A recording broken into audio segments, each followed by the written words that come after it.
Video like जरूर कर लीजिए और ऐसे वीडियो लगातार फ्री में पाने के लिए चैनल को तुरंत सब्सक्राइब कर लीजिए और बेल आइकन को जरूर टैप कर लीजिए ताकि आगे भी सारे वीडियो आपको मिलते रहे। यूट्यूब में फॉलो करते हैं तो प्लीज ये वाला फ्री टेलीग्राम चैनल जरूर ज्वाइन कर लीजिएगा। सारे नोटिफिकेशन सारे अपडेट यहीं पे आते हैं, ध्यान रखिएगा। नमस्कार दोस्तों, स्वागत है आप सभी का ऑनलाइन एग्जाम प्रिपरेशन पर, which is the part of study for civil services. दोस्तों आज के वीडियो में हम देखने वाले हैं यूपीपीएससी प्रीलिम्स 2023 के 14 मई का जीएस का पेपर, जीएस 1 का ये पेपर है और इसमें हम प्रश्न देखेंगे कौन कौन से प्रश्न एग्जाम में आपके पूछे गए हैं। डायरेक्ट प्रश्न स्टडी फॉर सिविल सर्विसेज के कंटेंट से पूछे गए हैं ताकि आगे आप जो तैयारी कर रहे हैं तो उनके लिए आसानी रहे, उनको पता रहे कि उनको कैसे क्या पढ़ना है, कहाँ से पढ़ना है और क्या चीज़ें फॉलो करनी है जिनसे प्रश्न एग्जाम में पूछे जाते हैं। लगातार आपको गाइडेंस तो मिलता ही रहता है ज्ञान सर के द्वारा। स्टडी फॉर सिविल सर्विसेज की पूरी टीम आपको बिल्कुल हेल्प करती रहती है और आपके लिए कंटेंट बिल्कुल फ्री में भी रहता है।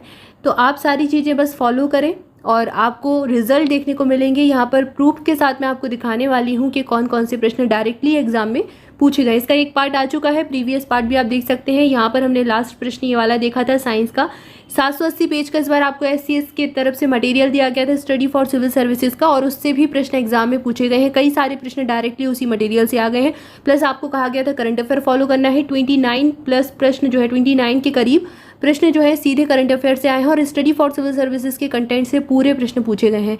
अगर आपने पेड क्विज ज्वाइन किया होगा तो पेड क्विज में भी आपको प्रश्न लगाने को मिले होंगे। अगर आपने इकोनॉमिक पापा वीडियो देखा होगा, आपने बजट का वीडियो देखा होगा तो सारे प्रश्न आपसे बन गए होंगे और कट ऑफ से तो बहुत ज़्यादा आपका स्कोर रहा होगा। 125 प्रश्न एग्जाम में जो है स्टडी फॉर सिविल सर्विसेज के सीधे कंटेंट से पूछे गए हैं। तो 125 प्रश्न हैं ये, ठीक है, क्वेश्चन है और ये कट ऑफ से बहुत ज़्यादा है, ठीक है। तो यहाँ पर आज इसका सेकेंड पार्ट है, पहला पार्ट देख चुके हैं। ये लास्ट प्रश्न देखा था साइंस का प्रश्न, तो ये पूरा एक्सप्लेनेशन दिया गया है मटेरियल में। इसके बाद अगला प्रश्न है, यहाँ पर ये देखिए पेड क्विज में आपको लगवाया गया था। जलीय पौधा जिसे प्रायः जल प्लावित धान के खेत में जैव उर्वरक के रूप में प्रयोग में लाया जाता है वो कौन सा पौधा है? तो एजोला का पौधा है।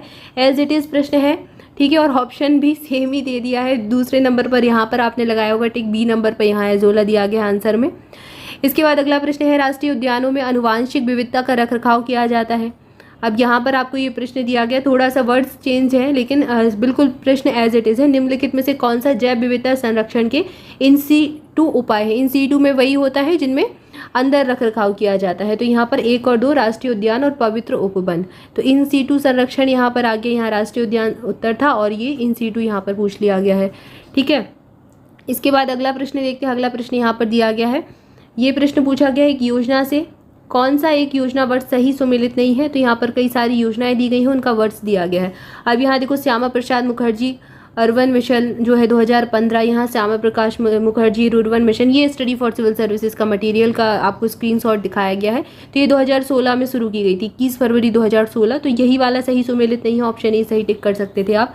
और अगला दिया गया है rural housing interest subsidy scheme, सांसद आदर्श ग्राम योजना, दीनदयाल उपाध्याय ग्रामीण कौशल्या योजना। तो ये सारे सही सुमेलित होंगे और ये सारे आपको कंटेंट में यहाँ दिए गए हैं, सबके दिए गए हैं वर्ष, ठीक है। वर्ष के साथ साथ डिटेल भी दी गई है, कौन शुरू करता है, कब शुरू की गई, सारा कुछ आपको बताया जाता है। देखिए ये बाकी की और योजना है। इसके बाद अगला प्रश्न है, निम्नलिखित में ये वाला प्रश्न देखते हैं। फरवरी 2023 में भारत के सबसे बड़े हेलीकॉप्टर निर्माण संयंत्र का उद्घाटन निम्नलिखित में से किस स्थान पर हुआ था? तो इसका उद्घाटन कहाँ पर किया गया था? ये देखो इंडिया एनर्जी वीक 2023 में बेंगलुरु कर्नाटक में। यहाँ बताया गया आपको कि on 6 February 2023 prime minister Modi also inaugurated the helicopter factory of Hindustan aeronautics limited in Tumakuru Karnataka में इसका उद्घाटन किया गया था, तुमकुरु कर्नाटक में। तो यहाँ पर ऑप्शन सी में दिया गया है Tumakuru Karnataka. It is being held as India's largest helicopter manufacturing plant. तो ये दुनिया का पहला, मतलब दुनिया का काफ़ी बड़ा, सबसे बड़ा हेलीकॉप्टर मैन्युफैक्चरिंग प्लांट ये बन जाएगा। तो यहाँ पर ये आपको पूरा यहाँ डिटेल में एक्सप्लेन करके दिया भी गया है, ऑप्शन सी सही उत्तर है।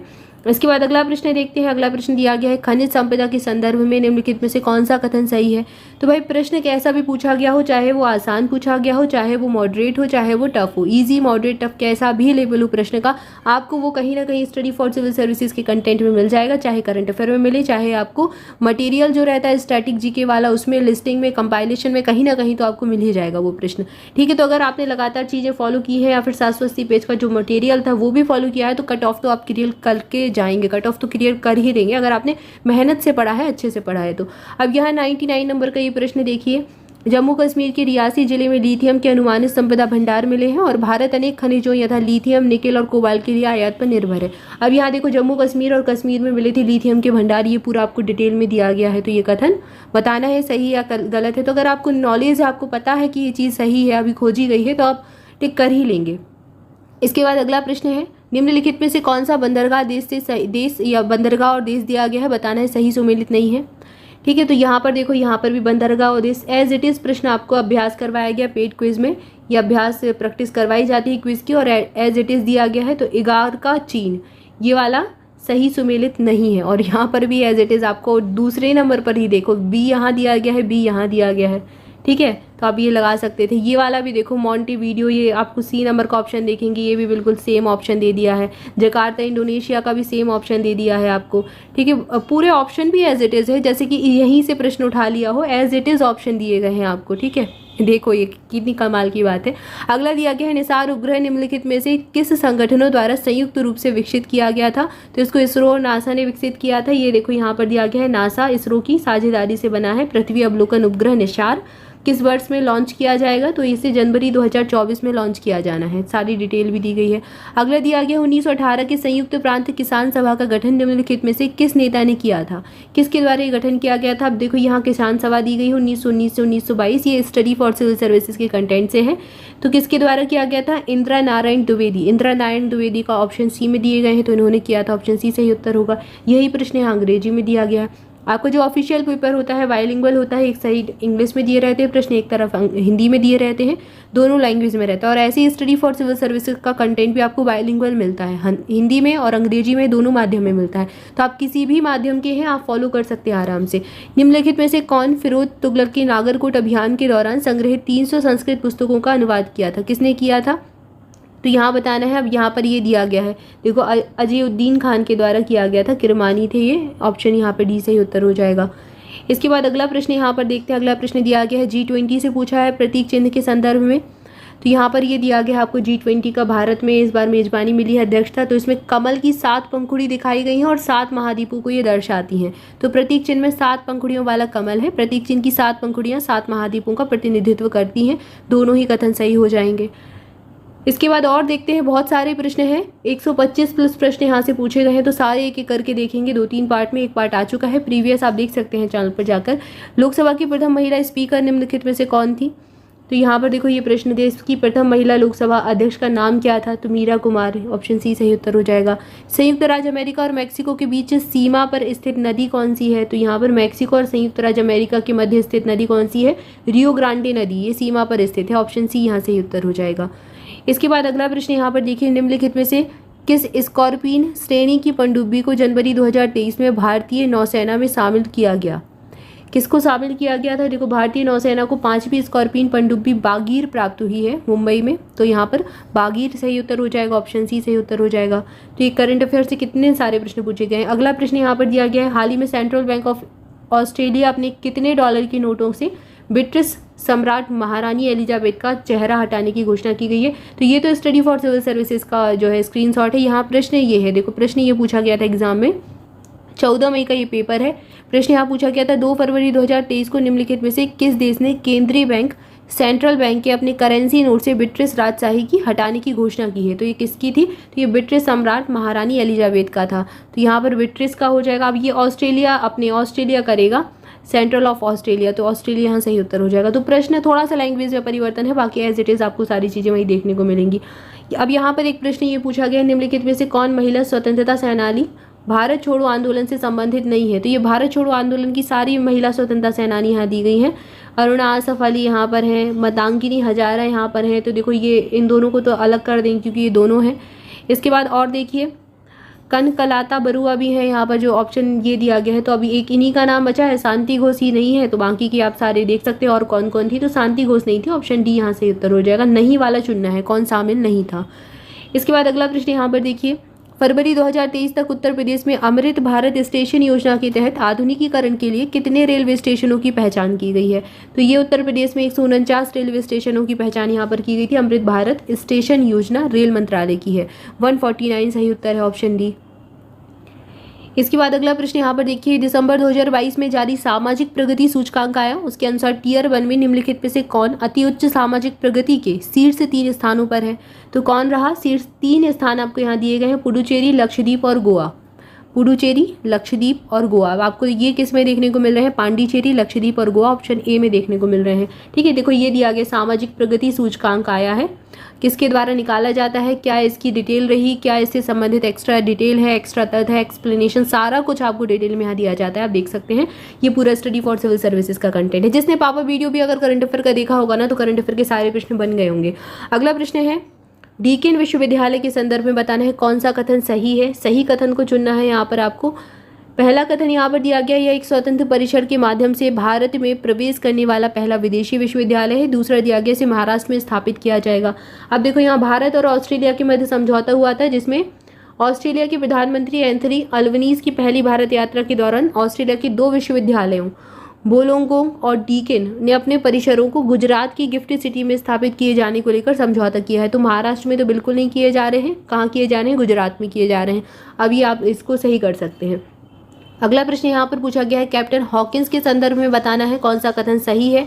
2 कथन दिए गए हैं। एक दिया गया है वो 1611 में जेम्स वन के दूत के रूप में भारत आए थे और तुर्की भाषा का बहुत अच्छा इनको ज्ञान था।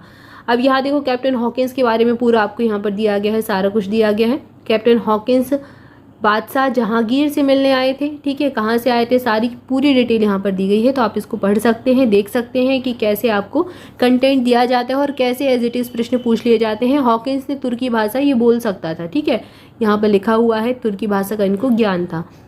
अगला प्रश्न देखिए, यहाँ पर साहित्य अकादमी पुरस्कार से प्रश्न पूछा गया है 2022 वाला, all the lives we never lived, ये इसके लेखक कौन थे। तो यहाँ पर देखो लाइव वी नेवर लिव्ड उपन्यास लिखा गया था अनुराधा राय के द्वारा। ऑप्शन ए सही उत्तर हो जाएगा। यहाँ पर साहित्य अकादमी पुरस्कार दिया गया था 2022 का इनको। निम्नलिखित में से किस स्थान पर अलकनंदा और भागीरथी नदी मिल जाती हैं। तो ये कहाँ पर मिलती हैं? देवप्रयाग में मिलती हैं। ऑप्शन ए सही उत्तर हो जाएगा। ये कंटेंट में दिया गया है आपको। इसके साथ ही यहाँ पर आपको प्रैक्टिस क्विज में प्रैक्टिस भी करवाई गई है। यहाँ पर आपको जो टेस्ट सीरीज मिलती है उसमें ये प्रश्न की प्रैक्टिस भी करवाई गई है। अगला प्रश्न यहाँ पर दिया गया, निम्नलिखित में से कौन सा जननी सुरक्षा योजना का प्रमुख उद्देश्य है। तो जननी सुरक्षा योजना के बारे में यहाँ पर आपको देखो बताया गया है। जननी सुरक्षा योजना 12 अप्रैल 2005 को लॉन्च की गई थी। Ministry of health and family welfare की योजना है। जननी सुरक्षा योजना is a safe motherhood intervention under the national rural health. तो ये मदरहुड से संबंधित थी। तो यहाँ पर आप इसको टिक कर सकते हैं आराम से। ये पूरा आपको यहाँ पर बताया गया है। 2005 की काफ़ी पुरानी योजना है। इसके बाद भी आपको स्टडी फॉर सिविल सर्विसेज के कंटेंट में ये देखने को मिल सकती है। इसके बाद अगला प्रश्न यहाँ पर दिया गया है, एससीओ फिल्म महोत्सव से पूछा गया है 2023 का। शंघाई सहयोग संगठन की भारत की अध्यक्षता के दौरान फिल्म महोत्सव आयोजित किया जा रहा है और ये जो है एससीओ फिल्म महोत्सव एससीओ देशों की और फिल्में यहाँ पर दिखाई जाएंगी। तो ये प्रश्न यहाँ पर दिया गया है। ये देखो यहाँ पर 27 से 31 जनवरी तक शंघाई सहयोग संगठन फिल्म महोत्सव का आयोजन कहाँ पर? मुंबई में किया जा रहा है और 2023 में एससीओ की अध्यक्षता भारत के पास है। इस महोत्सव का आयोजन राष्ट्रीय फिल्म विकास निगम के माध्यम से सूचना और प्रसारण मंत्रालय के द्वारा किया जा रहा है। ठीक है, तो यहाँ पर ये सारी चीज़ें आपको दी गई हैं। इसके बाद अगला प्रश्न यहाँ पर, निम्नलिखित में से किसे जनवरी 2023 में न्यूजीलैंड के प्रधानमंत्री के रूप में चुना गया था। तो यहाँ पर न्यूजीलैंड के प्रधानमंत्री कौन चुने गए थे? हॉपकिंस चुने गए थे, क्रिस हॉपकिंस। ऑप्शन डी सही उत्तर हो जाएगा। तो यहाँ पर अभी हमने कई सारे प्रश्नों को देखा। अभी और प्रश्न बाकी हैं जिनको अगली वीडियो में देखेंगे नेक्स्ट पार्ट के रूप में। तब तक के लिए आपसे भी चैनल के साथ जुड़े रहें। और अगर आप भी अगले एग्जाम की तैयारी कर रहे हैं, 2024 का प्रीलिम्स देने वाले हैं, तो अगर आपने अभी से स्टार्टिंग की है, ग्रेजुएशन अभी आपका कंप्लीट हुआ है या फिर आप अंडर ग्रेजुएशन है और आप प्रीलिम्स की तैयारी कर रहे हैं 2024 की, मेंस देना है और आप भी एसडीएम बनना चाहते हैं, तो आप स्टडी फॉर सिविल सर्विसेज को लगातार फॉलो कर सकते हैं। हमारे जो कंटेंट दिए जाते हैं उनसे आपको सीधे तौर पर प्रश्न देखने को मिलते हैं। बताने का मतलब यही है कि ज़्यादा इधर उधर मत भटकें, एक ही जगह फोकस कर एक एग्जाम पर ध्यान देकर आप तैयारी करें। सिलेक्शन आपका पक्का हो जाएगा। सबसे ज़्यादा selection study for civil services से ही होते हैं यूपीपीएससी में। आप चाहे तो इंटरव्यू भी देख सकते हैं। अभी हाल ही में रिजल्ट आया था तो कितने सारे बच्चों का selection study for civil services से ही हुआ था। तो यूपीपीएससी में सबसे ज़्यादा सिलेक्शन देने वाला एकमात्र जो आपको इंस्टीट्यूट मिलेगा वो स्टडी फॉर सिविल सर्विसेज ही मिलेगा। और यहाँ पर आप प्री मेंस इंटरव्यू तीनों की तैयारी कर सकते हैं। तो अभी से अगर आप ज्वाइन करना चाहते हैं तो ज्वाइन कर सकते हैं। स्टडी फॉर सिविल सर्विसेज का ग्रुप स्टार्ट हो चुका है 2024 का। कैसे क्या फॉलो करना है डिस्क्रिप्शन में दी गई डिटेल को फॉलो कीजिए, या फिर आप स्टडी फॉर सिविल सर्विसेज के ऑनलाइन एग्जाम प्रिपरेशन के टेलीग्राम ग्रुप के साथ जुड़ सकते हैं सारी अपडेट्स के लिए। तो टेलीग्राम ग्रुप की लिंक आपको डिस्क्रिप्शन में मिल जाएगी, वहाँ से जाकर ज्वाइन कर लीजिए और चैनल के साथ जुड़े रहें। चैनल को सब्सक्राइब नहीं किया है तो सब्सक्राइब भी कर लें। Thank you for